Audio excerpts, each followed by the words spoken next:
Bismillahirrahmanirrahim. Assalamualaikum warahmatullahi wabarakatuh. Perkenalkan, nama saya Ilya Chandra Samyani, NPM 16310135 dari kelompok 8 Blok GIT. Pada hari ini saya akan mempraktekkan pemeriksaan fisik abdomen dan juga pemeriksaan rectal touche.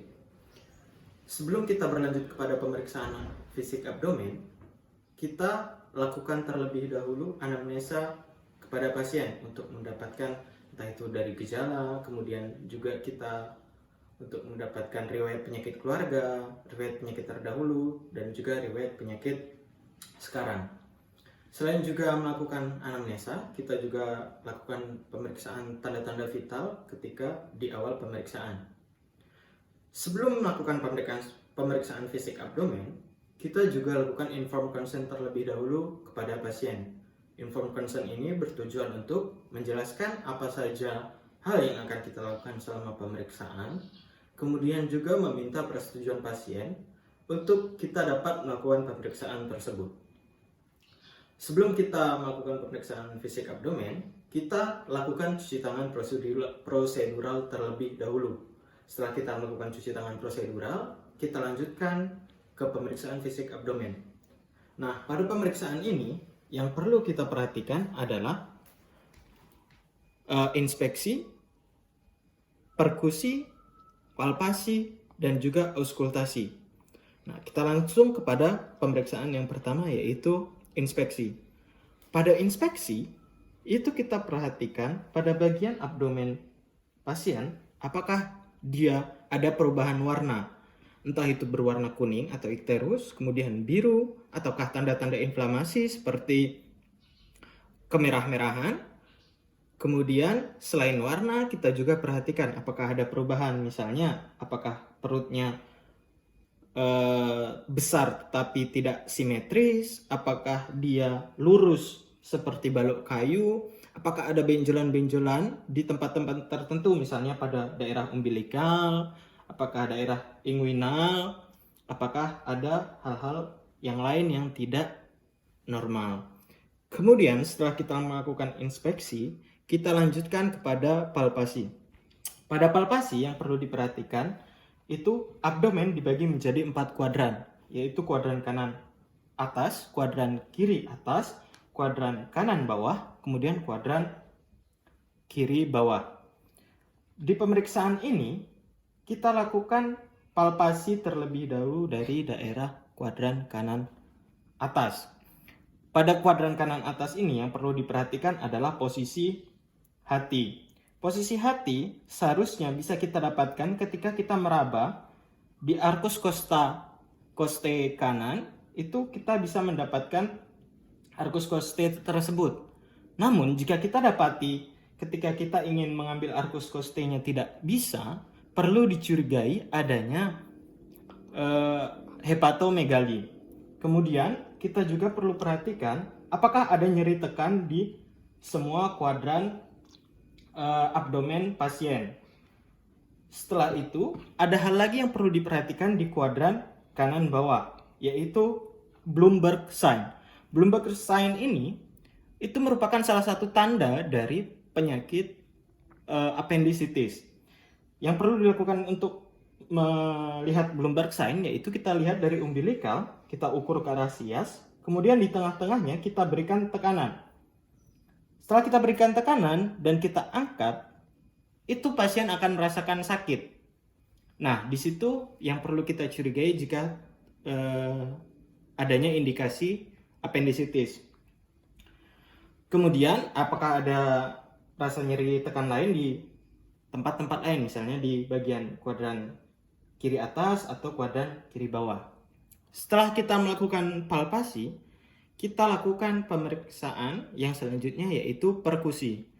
Pada perkusi ini hampir sama seperti palpasi, oleh karena itu bisa dilakukan berbarengan. Misalnya dari kuadran kanan atas, kita perhatikan mana bagian yang suaranya timpani, sonor, atau biasanya redup. Pada bagian yang redup seharusnya didapatkan di awal-awal kuadran kanan atas, yaitu setelah kita melewati melewati arcus costa. Nah, di sini kita dapatkan suara yang redup. Di situ kita bisa kita pastikan bahwa di situ posisi heparnya. Kemudian suara abdomen lain itu seharusnya normalnya itu berbunyi atau bersuara timpani. Nah, bisa kita perhatikan bahwa memiliki suara timpani. Nah, pada beberapa kejadian itu ada suara-suara yang perlu kita curigai seperti sonor atau hipersonor. Jika kita dapati sonor, kita bisa curigai terisi perut pada pasien itu terisi cairan. Jika hipersonor, kita curigai pada rongga abdomen pasien itu terdapat udara. Nah, pada pemeriksaan perkusi ini juga itu bisa kita lihat untuk apakah di abdomen pasien itu mengalami asites. Yang kita minta lakukan adalah meminta pasien untuk meletakkan kedua tangannya pada bagian medial abdomen pasien. Bisa minta tolong Bapak letakkan tangannya seperti ini. Nah, setelah kita minta pasien untuk letakkan tangannya seperti itu, kita periksa, kita berikan, kita tepuk dari kiri. Jika ada getaran yang kita rasakan di bagian kanan, itu adalah getaran yang disampaikan oleh cairan yang terdapat di rongga abdomen pasien. Dan dari situ kita juga bisa curigai adanya asites pada pasien. Kemudian setelah kita melakukan perkusi, kita lanjutkan kepada yang terakhir, yaitu auskultasi. Kita bisa minta pasien untuk kembali letakkan tangannya pada keadaan normal dan kita lanjutkan dengan auskultasi. Di sini saya akan menggunakan stetoskop.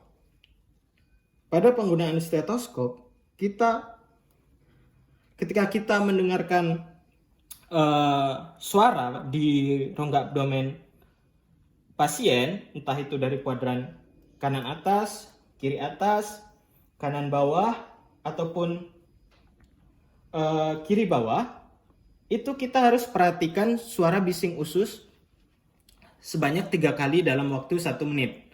Jika pasien mengalami kelainan ataupun penyakit yang lain, itu bisa didapatkan bising usus yang berlebih, yaitu lebih dari 3 kali dalam waktu 1 menit.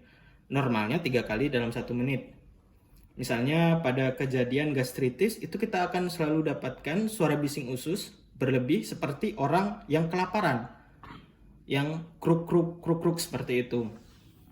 Kemudian setelah kita melakukan auskultasi tadi, kemudian selesai pemeriksaan fisik abdomennya, kita minta pasien untuk kembali ke tempat semula. Nah, setelah kita tadi melakukan pemeriksaan fisik abdomen, yang akan saya praktekkan selanjutnya adalah pemeriksaan rectal touche. Pada pemeriksaan ini hampir sama dengan pemeriksaan fisik abdomen, di mana kita melakukan anamnesa terlebih dahulu, pengukuran tanda-tanda vital terlebih dahulu, baru kemudian kita lakukan informed consent. Yang perlu kita perhatikan di sini yaitu ketika melakukan informed consent, kita perlu menjelaskan bagaimana kita melakukan pemeriksaan rectal touche tersebut. Misalnya kita melakukan 1 kali, kemudian akan kita putar tangannya searah jarum jam. Nah, di sini setelah kita mendapatkan persetujuan dari pasien, kemudian akan kita minta pasien untuk berbaring di tempat tidur, kemudian meminta pasien untuk menghadap ke arah dinding. Bisa menghadap ke arah dinding, Pak.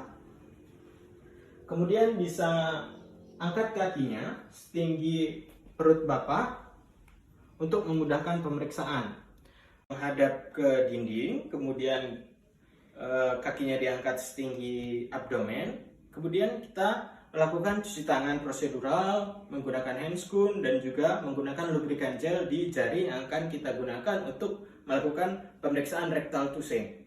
Nah, setelah kita melakukan hal tersebut, kita pastikan posisi kita di posisi tangan kita itu seperti ini.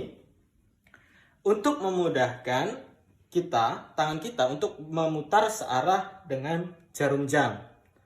Kemudian kita pastikan juga agar muka kita tidak tepat berada di belakang anus pasien untuk memastikan agar feses pasien yang bisa sewaktu-waktu menyembur ketika kita melakukan pemeriksaan rektal tuse itu tidak langsung terkena ke muka kita.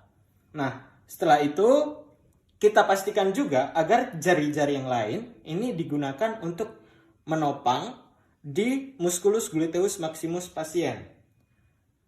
Setelah kita persiapkan hal-hal tersebut, kita juga jangan lupa untuk meminta pasien untuk bersiap-siap ketika kita ingin melakukan pemeriksaan rektal tuse agar pasien juga tidak terkejut.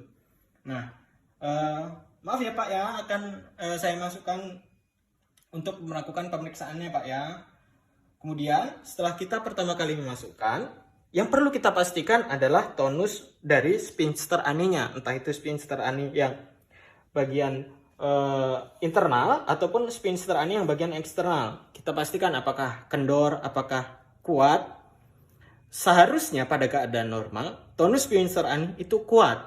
Oleh karena itu ada beberapa juga yang susah dikeluarkan yang jarinya susah dikeluarkan setelah kita melakukan pemeriksaan rektal tuse. Setelah kita pastikan tonusnya, kita lanjutkan lagi untuk merasakan mulai dari arah jam 9, kita langsung searah jarum jam ke arah jam 3 maksud saya. Kemudian ke arah jarum jam 6, jarum jam 9, kemudian 12, kembali lagi ke 3. Kita rasakan apakah di sekeliling anus tersebut kita dapati entah itu